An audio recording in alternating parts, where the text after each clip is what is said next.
Hello and welcome to Business Incorporated live on Channels Television. Well, I told you earlier that I had a surprise for you, and yeah, the surprise is here. Guess who's back? John McQuarrie, all the way from Washington.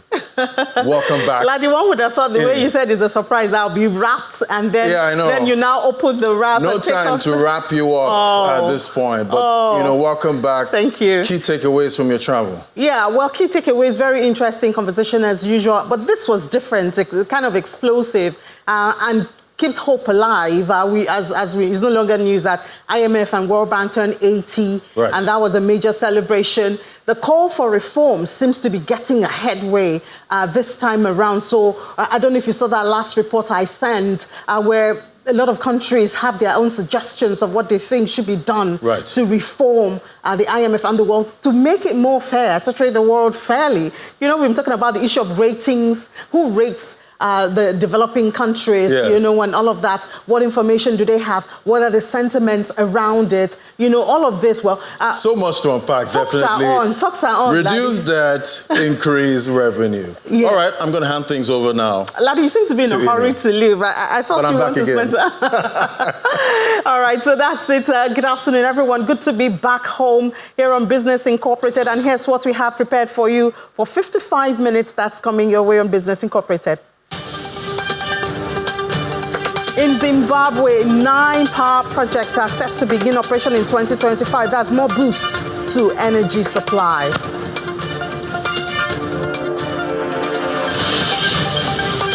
And in Nigeria, 30% of subscribers have been laid off, removed from the subscription. They've been disconnected.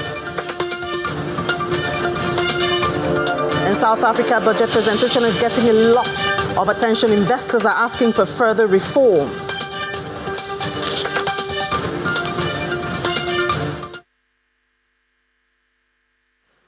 Welcome to the program. I'm John McQuarrie. We start from the global space. Gold prices lingered near record highs on Tuesday, supported by uncertainty surrounding the upcoming U.S. presidential election, while investors are waiting key economic data for clues on the Federal Reserve's interest rate trajectory.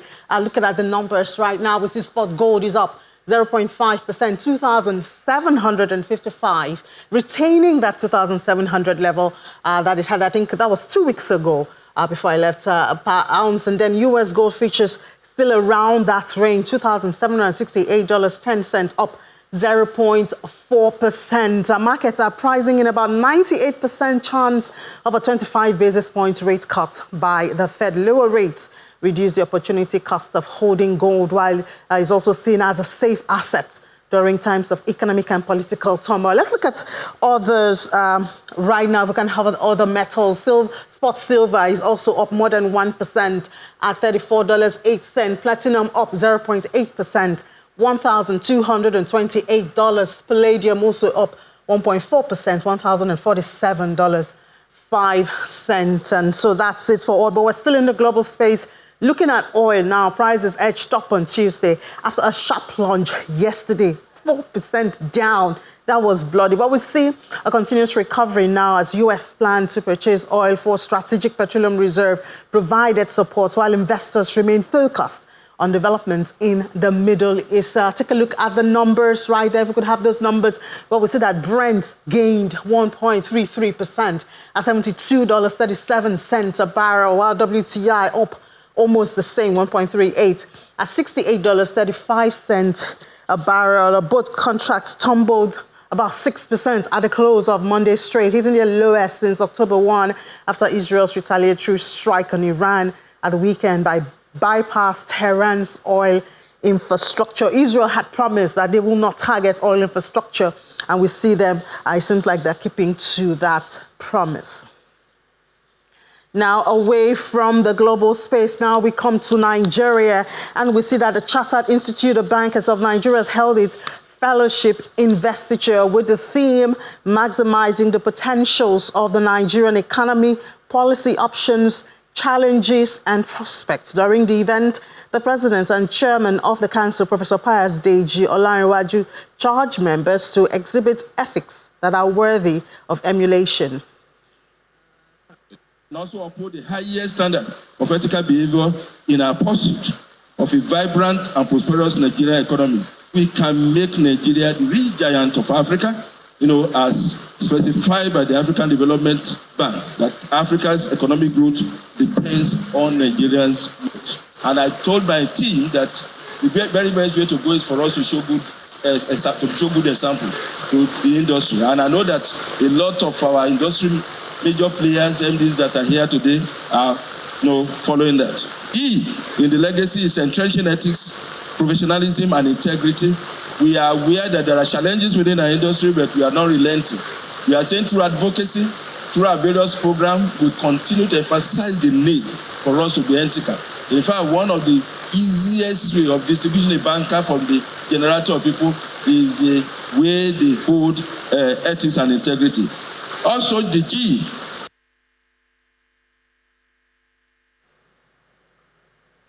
The Northern Governors Forum has kicked against the proposed tax reform bill that was forwarded to the National Assembly, stating that the proposed tax bill is against the interest of the North and other sub-nationals. In a communique read by the chairman of the forum and governor of Gombe State, Mohammed Yahaya, he frowned at the proposed amendment to distribution of value-added tax to derivation-based model.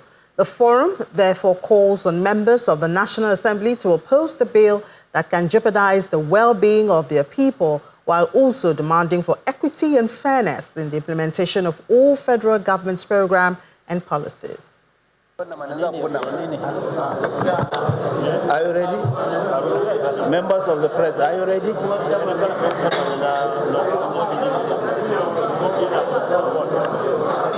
I start. Communique. Forum agrees to support and key into any initiative aimed at addressing the challenges of out-of-school children and improving educational outcomes in the region. Forum notes with dismay the content of the recent tax bill that was forwarded to the National Assembly. The contents of the bill are against the interests of the North and other sub-nationals, especially the proposed amendment to the distribution of value-added tax to derivation-based model. This is because companies remit VAT using location of their headquarters and tax office and not where the services and goods are consumed. In view of the foregoing, the forum unanimously rejects the proposed tax amendments and calls on members of the National Assembly to oppose any bill that can jeopardize the well-being of our people. For the avoidance of doubt, the Northern Governance Forum is not averse to any policies or programs that will ensure the growth and development of the country. However, the forum calls for equity and fairness in the implementation of all national policies and programs, so as to ensure that no geopolitical zone is short-changed. We are ready to accept.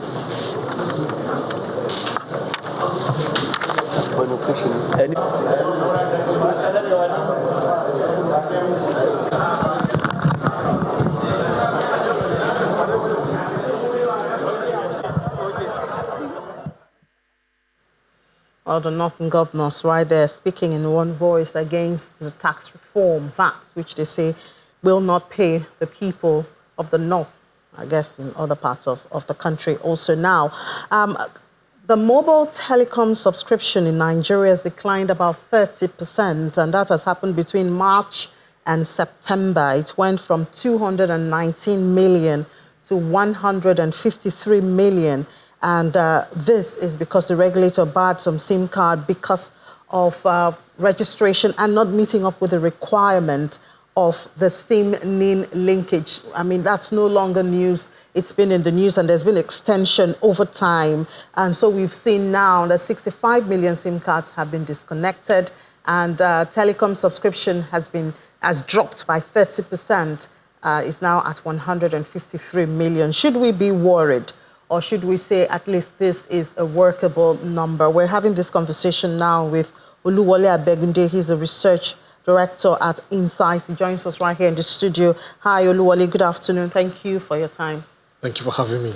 So that's a huge number cut off right there, from about 219 to 153.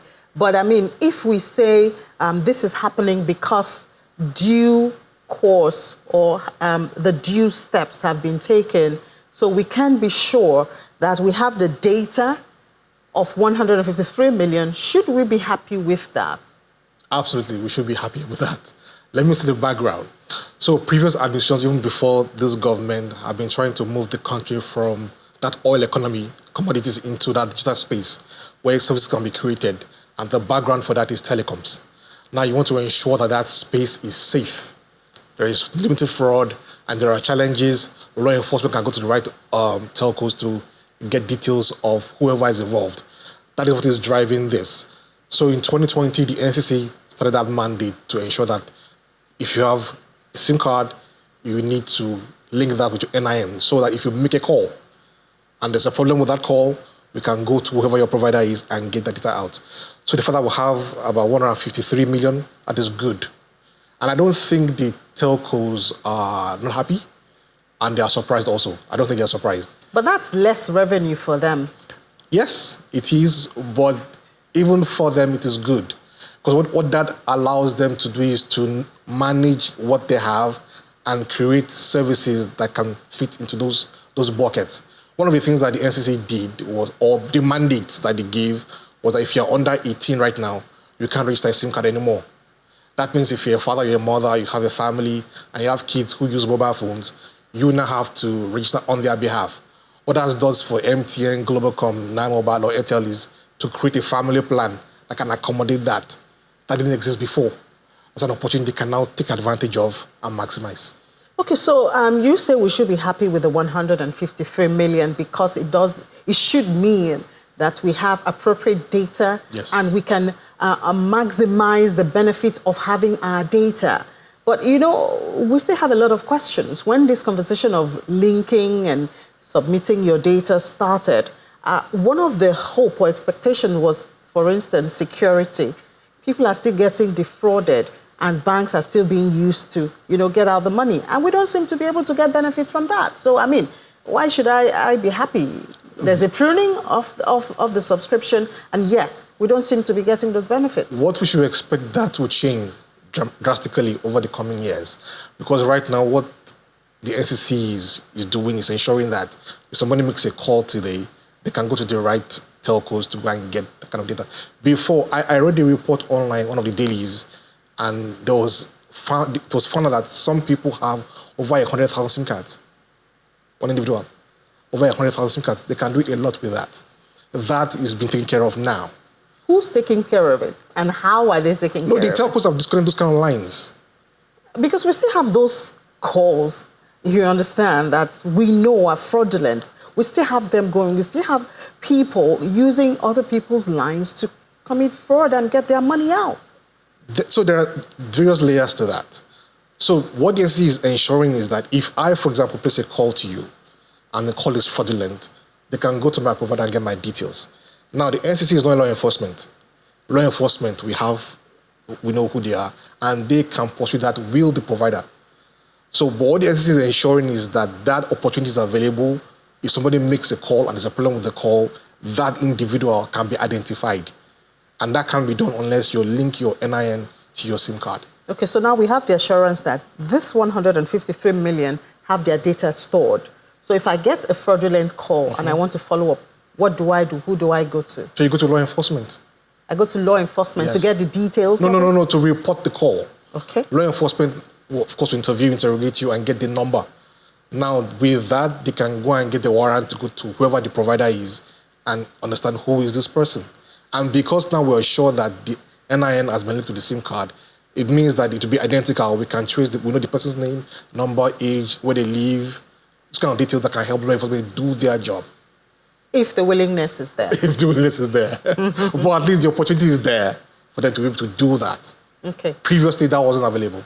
So what are some of the other benefits we should expect from this, properly documented 53 million subscribers? So again, it helps the telcos to really drill down. They are sitting on a lot of data on each subscriber. So this helps them to drill down, to understand who this subscriber is, what has they been with us for 10 years, what have we done for them, what do they need, and how can we provide those kind of needs to them. So it forces them now, like I said, they're not surprised about these disconnections. They've been away for about 4 years. It's a long time coming. So now that that has been pruned up, they now have a set of people that they can now drill down on and offer services that matter to them, not just generic mass services that they've been offering over. And they're asking for tariff hike. Yes. So now that the number has been further pruned, I'm sure they will need even more increase in their tariff, yeah? Yes, of course. But again, I believe that one of the things they can do is increase their share of wallet in each subscriber. Because what has happened since COVID is that, especially for data services now, people are doing a lot more with data services. Watching streaming, YouTube, learning, watching church services, mobile banking. Now the telcos need to understand who that subscriber is. What does he do with data, and how can we help him achieve his goals at the end of the day? That might mean him spending more if they do their jobs properly. If a quality of service absolutely is good. It's good, yes. That is foundation. That is foundation. For data, for voice, the latency doesn't really matter. If I call you, hello, hi, can you hear me, Ini? Can you hear me?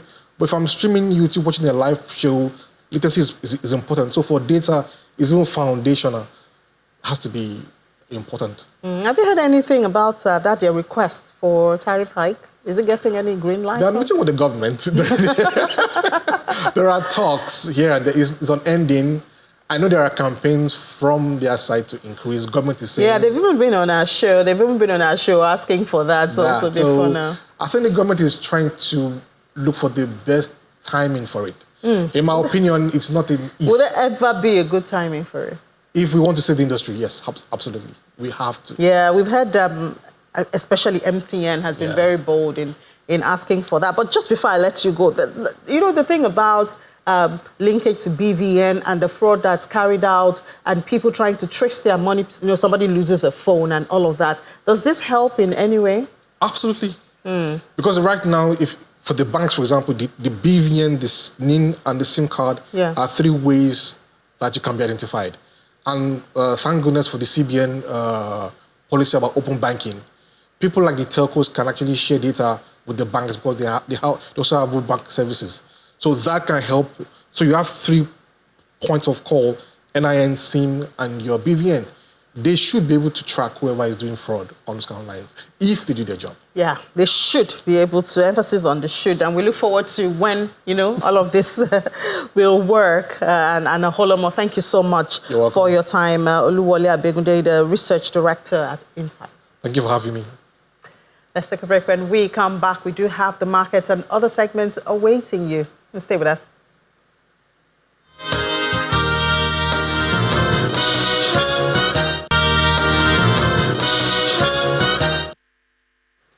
All right, welcome back. Still watching Business Incorporated on Channels Television. We head to the markets now. I guess before we get there, there's a story from FCCPC. I know you would have been experiencing this with using the bank apps, and it's been on for a couple of weeks now. So now the Federal Competition and Consumer Protection Commission, as the FCCPC, is deeply concerned about this issue, the continuing disruption in online banking services across Nigeria. They say that these disruptions have hindered customers from accessing their funds, making payments and carrying out essential transactions, and have negatively impacted millions and have serious implications for individuals and business alike. And then they call on the banks, saying that when banks cannot maintain access to essential financial services, they're arguably failing to meet their standard and leading to significant financial hardship.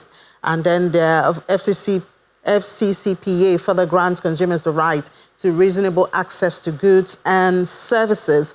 And they say that they're actively, that's the FCCPC, they're actively working with relevant regulatory authorities, financial institutions, and stakeholders to address these disruptions and ensure protection of customers. The Commission assures affected bank customers that their concerns are being taken seriously and urge the banks and financial institutions to take swift action to restore services, prioritize government support, customer support, beg your pardon, and enhance communication to manage customer expectations transparently and responsibly. So hopefully, we've heard from FCCPC. We hope that this movement and upgrade of apps that we've been seeing that's been disrupting financial activities will be dealt with in a short time. Now let's head to the markets and we see the NGX is in the red. This intraday for intraday at 0.10%, even though they're still at 98,000. I think they did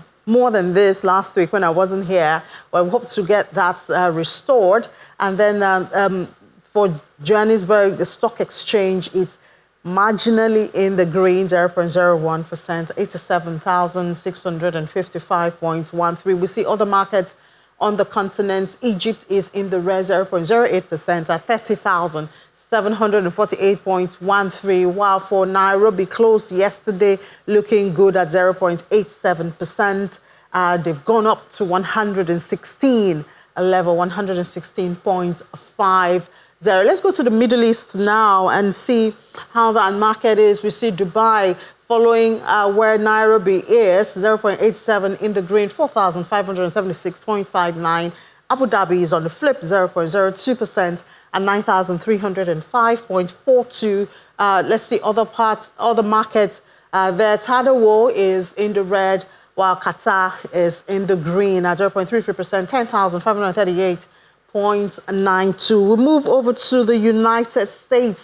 I believe there we see a green market and stock futures were muted, and investors are looking at the Fed, looking at what's going to come from there. Also, key corporate earnings releases, including reports from notable tech names. We see the Dow Jones there, slightly in the red, 0.04%, 42,588. S&P also follows suit, 0.03% at 5,860. And then NASDAQ, the tech guys, I guess following those releases we've seen of their corporate earnings, that has lifted the NASDAQ up 0.04%, 20,504.50. We see Ford Motor also did share their financials. There was a slid of 6% after the automaker provided full-year guidance that was on the low end at the previously set range. On the other hand, North Face parent core also, but they were positive at 21%. Now let's see the other market, that will be Asia. Then we see the Nikkei sustaining the 38,000 at 38,903.68. It's up 0.77%. Kospi also green. Hang Seng is green, almost 0.5%, 20,700. And when we see other parts of the Asian market, there you have Shanghai, the most volatile of it, more than 1% in the red, 3,286.41, while for India it's green, 0.52%. All right, now let's go to London now, London studio, where Juliana Olainka is standing by. Hi, Juliana. So good to have you back here, Juliana, in the studio. And I think we missed ourselves in Washington, but we were there seeing all those meetings and talks. And I know that, as usual, there are always a lot of takeaways from such meetings, Juliana, that will obviously be infused into our conversations in the future. That's right. Good afternoon, Innie. Yeah, so let's see British Oil, BP, posting their weakest quarterly earnings in nearly 4 years, and it's because of lower crude prices. But we see a bit of stability now, especially after Israel avoided some of those oil infrastructure. I wonder what the forecast is after this low results. Yeah, it's pretty interesting, actually, because, of course, over the past couple of years, well, I'd say the past 4 years since the pandemic, BP, Shell and their counterparts across the world have posted pretty extraordinary profits, which is why back during the pandemic in the UK, the windfall tax, quite notably, was brought in by the Conservative government to try and win back some of those profits from those oil and gas giants who were doing well off the back of the fact that there was a war in Ukraine. But things have changed since then. And I think since Murray Auchincloss, the new chief exec, took over from the stalwart, which was Bernard Looney, at the beginning of the year, BP have gone through some transitions. They're trying to save a significant amount of money. Of course, we know as well that the oil and gas game is a really dirty business, and it's going through an energy transition, and BP are trying to lead that. But as you said, they've posted profits which are much lower in the September quarter, down to $2.3 billion US dollars for those 3 months. And if you compare that to this time last year, Innie, they were posting profits of $3.3 billion US dollars. So this is the lowest quarterly level they've had since the pandemic. And as you said, a lot of this is down to the fact that oil, especially if you look at the international benchmark, which is Brent crude, that's been down significantly. And also gas prices in the UK, they have been down.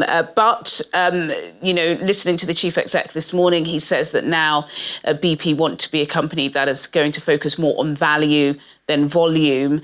I know that external hiring has been frozen, so you can't get a job at BP at the moment. And I believe they are looking to save at least $2 billion US dollars by the end of 2026. So yes, they're going through a pretty tough period, but $2.3 billion profit is still pretty extraordinary, but not if you compare it to what they've been posting post-pandemic, shall we say. Yeah, well, better days ahead, at least since they say they're focusing on value now more than volume. But another interesting story from the UK is the NHS. They're back in the news, and their budget is now out. We hear there are more details coming out from that. Yes, that's absolutely right. If you're in the UK, if you're a viewer watching in the UK, I'm sure you must be sick of hearing about the budget. That's all we've been speaking about. That's all that's been on the airwaves in the UK over the past couple of weeks. And no surprises, really, because it is a budget in a generation. That's what it's being described as. This is the first Labour budget that we've listened to in about 15 years. This is the first time in British history that a female Chancellor of the Exchequer is going to deliver the budget. So that is one notable thing. But there have been major concerns about this Labour government and some of the promises that appear to have been ripped up, particularly since they tampered with the winter fuel allowance. So many people were confused as to why Sir Keir Starmer and Rachel Reeves decided to do that, kind of hitting the Labour constituent the most, or shall I say the Labour supporter. But as I was saying, it's been totally briefed. We've heard so much about what's going to be within the budget, but mostly so far we've only heard about the pains. And Sir Keir Starmer, the Prime Minister, did say yesterday it is going to be very painful because of this £22 billion fiscal hole that was left by the previous Conservative government. So now that we've got all of the pain away, it does appear as if the Labour strategists are trying to infuse the voters, let them know exactly some of the good things that are going to be within it. And of course, for a Labour government, the NHS is at the heart of that, right? So some updates this morning. Apparently there's going to be about £5 billion set aside for the NHS. West Streeting, the Health Secretary, has said there have been years of neglect and mismanagement. And we know that there are about 7.1 million Brits in the UK currently waiting for an appointment. Most of these appointments built up during the pandemic. And that's what Rachel Reeves really wants to try and focus. So there is going to be billions of pounds set aside for new surgical hubs, diagnostic clinics, new centres, new clinics to ensure that those who are waiting for appointments can be seen. And apparently this is going to help with an additional 40,000 appointments a week. So lots to go through. Of course, like I said, this is a budget in a generation. In fact, they're saying this budget is going to change Britain in a way we haven't seen in decades, 3 decades, they're saying. So it's all coming out in the wash, but we won't know for sure until tomorrow at about this time when Rachel Reeves will be at the dispatch box in the Palace of Westminster. All right, Juliana, I'm sure you give us update during Business Incorporated tomorrow on that. But let's see what investors are doing this afternoon. Yes, the FTSE all shares pretty much down at intraday, down. BP, one of the biggest fallers, it's fallen 1% after that. A pretty shocking quarterly update. In fact, BP's profits are down 24%. BP's shares, 24% this year, so not great for them. That's dragged down the entire index. So the all shares down 0.20%. The FTSE 100, the blue chip, that's down 0.22%. And the FTSE 250, the domestic market, is down 0.14%. In the currencies market, the British pound is trading up against the US dollar by 0.17%, though down against the euro by 0.03%, and down against the Japanese yen by 0.03% too, at intraday. Thank you so much, Juliana. All right, let's head to Berlin now, where Europe's biggest car maker, Volkswagen, plans to close 3 factories in its home market in Germany. This is according to the company's top employee representative. Let's get more details on this with Chip Chimponda Chimbelu joins us from Berlin. Hi, Chip. What's the backstory of this? Thanks for having me. Well, Volkswagen reportedly told its workers' council it was planning to slash thousands of jobs and a 10% pay cut for workers. Now, while the car maker is yet to confirm that, it is due to report its third quarter earnings on Wednesday. So we may very well find out more tomorrow. But on Monday, the top representative of Volkswagen's Workers' Council told media VW plans to shut down 3 factories in Germany. And that would be a first in its nearly 9-decade-long history. And the news has sent shockwaves across the country. Volkswagen employs around 120,000 people in Germany. So this isn't just about the company. It's also about communities and, of course, jobs. And, of course, those communities rely heavily on their car maker for their economies. And the government has already made its position clear. On Monday, a government spokesperson reiterated the German Chancellor's position. Olaf Scholz believes that workers should not have to pay for the wrong decisions made by the company's management. All right, Chip, let's see the markets now. What are investors' sentiment looking like?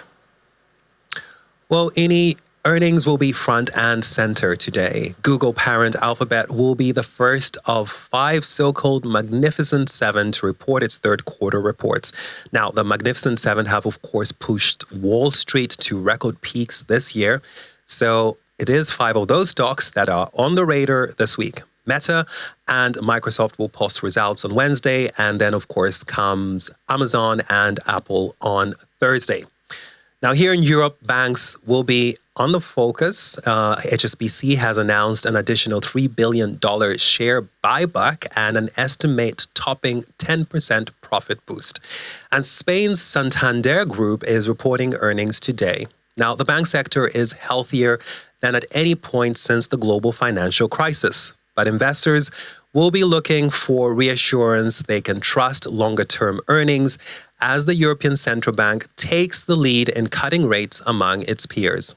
Now, economic data that could influence the markets include the U.S. jobs openings and labor turnover survey for September and consumer confidence for this month. All right, Chip, thank you so much for that update. Now, let's come back to Nigeria now and talk about sardines. Well, I wonder if you are one of those who would call this a favorite, or at least a go-to canned food, which a lot of Nigerians have found different ways to use in a couple of this. Well, the thing is, in spite of how minute it might seem on the menu list, it's also being hit by price increase. And so we've seen in the country that the price of a can of sardine has gone up almost 88% to 1,500 from 800 last year. What factors are contributing to this? Pretty much what's going on with others, yes?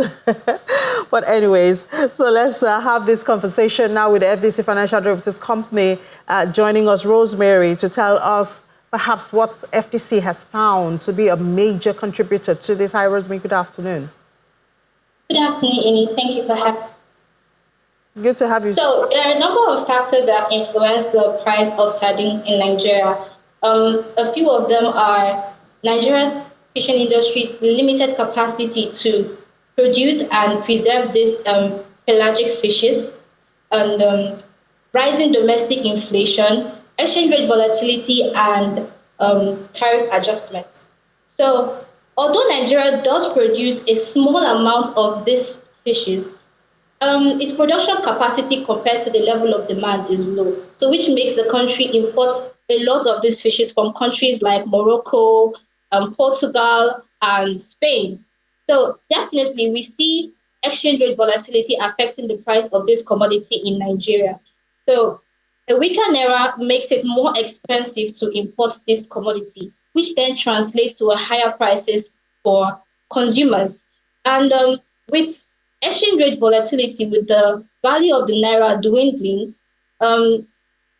importers are now subjected to progressively higher import tariffs, because these import tariffs are charged based on exchange rates. So these importers now sell to consumers directly, pass this increased cost down to consumers directly as a form of higher prices, or they pass it down to middlemen who then pass it down to the final consumers in form of higher prices.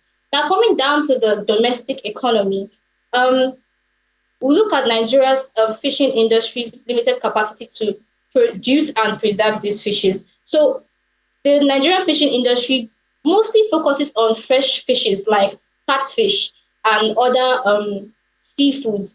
So they do not really focus on this variety of fishes that are suitable for canning and preservation. Also, if you look at the Nigerian fishing industry, it does not have the facilities to cultivate or produce and preserve this variety of fish, so which creates scarcity in the domestic economy, leading to the country's dependence on imports for this particular commodity. So saying that the commodity we're discussing this afternoon, sardine, is not a standalone. So can we look at the impact of complementary demand? So those food that it's being paired with, how much impact has, for instance, bread, plantain, how much impact has the increase in those prices had on the demand for sardine? Okay, so when you look at complementary demand or joint demand, it's basically a concept or a situation that shows how the demand for one commodity influences or directly influences the demand for another commodity. For instance, if you walk into a restaurant and you want to get white rice, you pair it with stew. So rice and stew, bread and egg, things like that. So with joint demand, it is attached to a concept called cross elasticity of demand. So as the price of one commodity is increasing, it reduces the demand for its complement. So for instance, sardines are basically paired with bread and sandwiches, or in stews for rice, plantain, and yam. So if the price of bread increases, it kind of impacts combined consumption in such a way that if consumers cannot afford to buy bread, they will definitely not look towards buying sardines. So you see consumers now switching to lower cost protein alternative that gives them more serving per cost. All right, Rosemary, thank you so much for that. Thank you for sharing your findings with us this afternoon. Thank you for having me.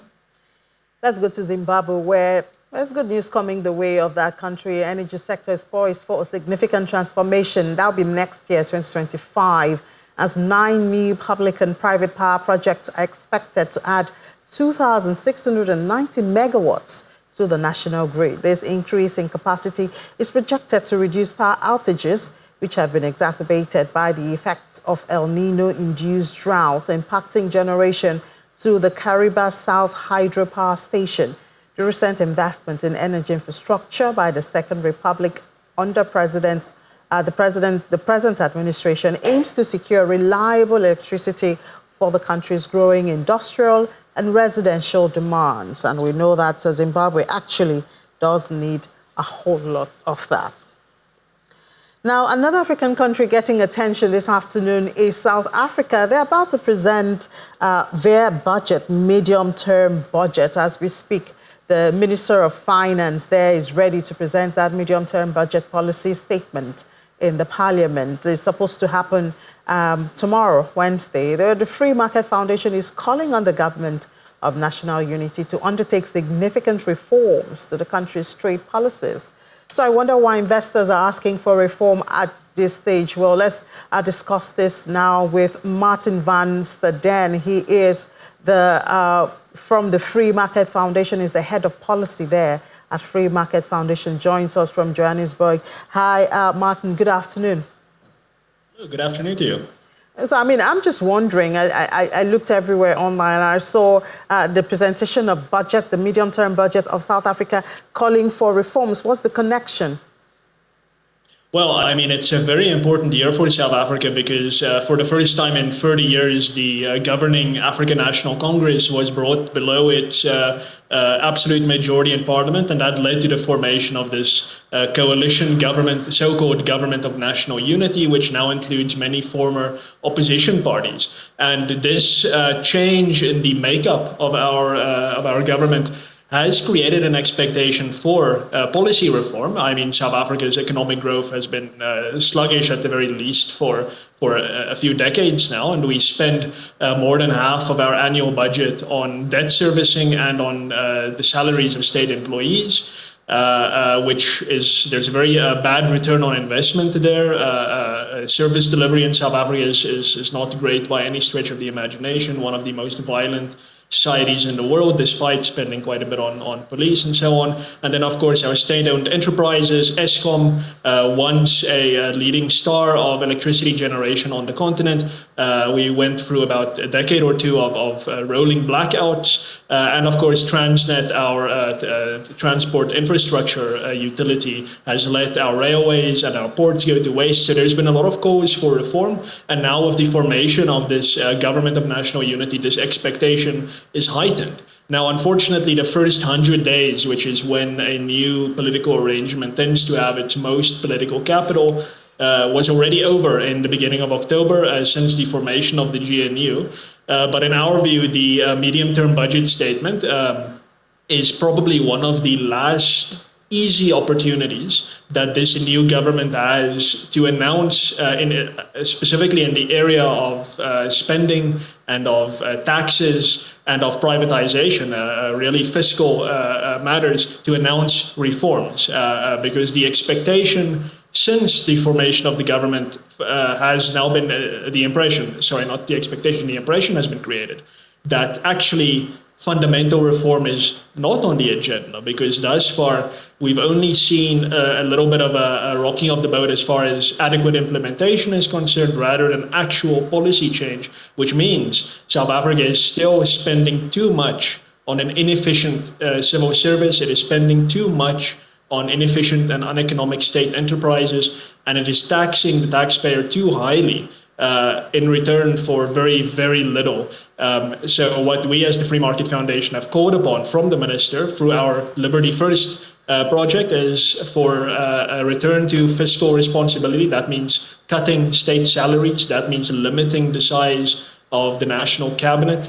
And for tax reform, that means lowering specifically income tax to provide some relief to the very beleaguered taxpayer, and also to reduce complexity in our tax system. And then some would say perhaps most contentiously, but we've also called for a very sincere push for privatization, not only of these inefficient state assets, but also and perhaps primarily of state functions, so that state and private companies can compete on the same terms. All right, Martin. So that Martin, let me just throw this in, because we're like out of time. Briefly, could you tell us what's your strategy, to engage the policymakers? Because I know you do not expect that this will be without opposition and everybody would just be won over to your side. No, of course. No, the trade unions, specifically in South Africa, will be very reluctant to see a policy program like this implemented. But that's nothing new. So there has been a lot of pushback against these ideas for a long time. Just at the end of apartheid in the 1990s, many of these policies were in fact implemented, and that led to about 5% economic growth, a reduction in unemployment. But we've moved away from sensible, fiscally prudent policy since then, because of the hold that trade unions and other stakeholders or vested interests have on the government. And now this change in government that occurred earlier this year is now a fresh new opportunity potentially for real policy reform. And we see the medium-term budget as a great opportunity for specifically that announcement to be made before everything just becomes business as usual again. All right, Martin, we certainly wish you the best in your pursuit of those reforms. Hope to see you come to pass. Thank you so much for your time and your views this afternoon. Martin van Staden, the head of policy at Free Market Foundation in South Africa. Thank you. Right now, let's head to the crypto space with Ladi Williams. And I see in my absence that Bitcoin has been surging. I don't know what Ladi has been doing in that market. Yeah, maybe from the conversations from the annual meetings, but I remember nothing was said about Bitcoin, there. But Bitcoin has been, moving, Yeah, does it have anything despite to all do with the Fed? I mean, I see traders are now pricing in 98%. Yeah, and it's all about the U.S. elections at this time. What's going to happen? It's going to be Trump or Kamala Harris, but traders are counting down right now. But see Bitcoin rising above $70,000, 3.54% up. Ethereum not left out, 3.74%. To the top headlines now, we see the Hong Kong Stock Exchange is set to introduce a new virtual asset index November 15. A move aimed at creating a benchmark for Bitcoin and Ethereum prices, across Asia. That we see 1inch partnering with Bruce Lee, family company, and traders, crypto traders, bracing for the U.S. elections. Let's bring in Chimezie Chuta now, Chairman, National Blockchain Policy Steering Committee, joining me via Zoom. Great to have you on the show.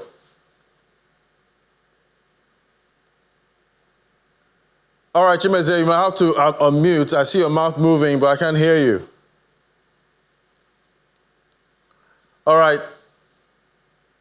Okay, let's try this again. So, Chimezie, can you hear me?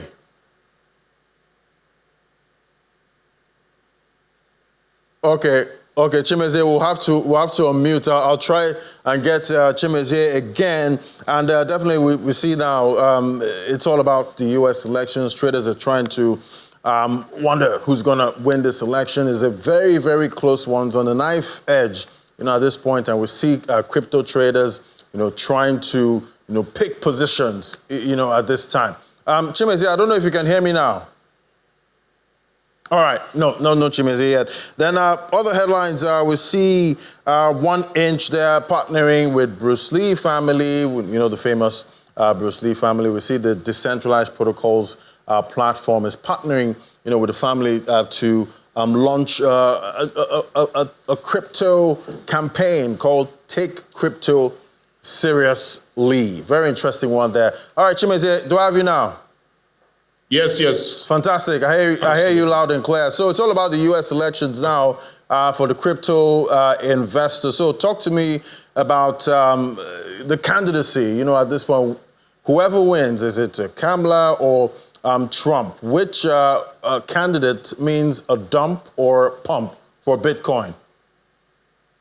Well, I think most crypto traders are really after their bags. They're interested in how the performance of their portfolios will look like after the election. And from all indication, it looks like a pro-Trump win is likely to pump the bags of most crypto people, having been very clear on how and what he intends to do immediately he gets elected.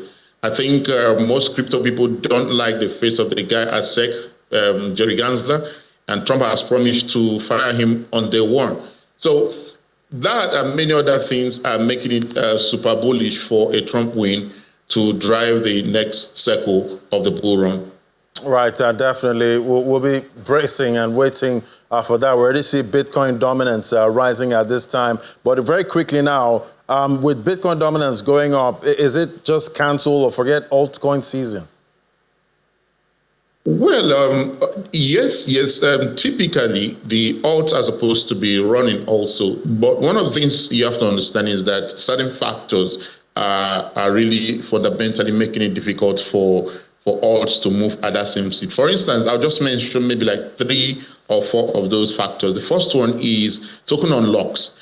In 2022, at the peak of the last bull run, the VCs who were investing in crypto companies and projects invested over $13 billion into the startups in the market. And now most of them are looking to get those returns back on their investment. Most of these VCs have a cycle of 3-4 years period before they can pull in their interest. Okay, all right. So that's one. So we also have stable coins that have not been, they've been too stable. USDT have remained at a $30 billion range, which means that fresh money is not coming into the market. All right, Chimeze. Well, we've run out of time, but definitely we'll continue the conversation. Chimeze Chuta is the chairman, National Blockchain Policy Steering Committee. Thank you so much. All right, thank you, Ladi. All right, so there you have it. Stable coins have been too stable. Yeah, they've been too stable at this point. That's boring markets. All right, Ladi, thank you so much. Thank you. So that's it on the program, Business Incorporated. Today we do have another episode coming your way tomorrow. At 10 a.m. we'll be with Ladi Williams, and then 1 p.m. I'll be back. I'm John Mekwa. Enjoy the rest of the day.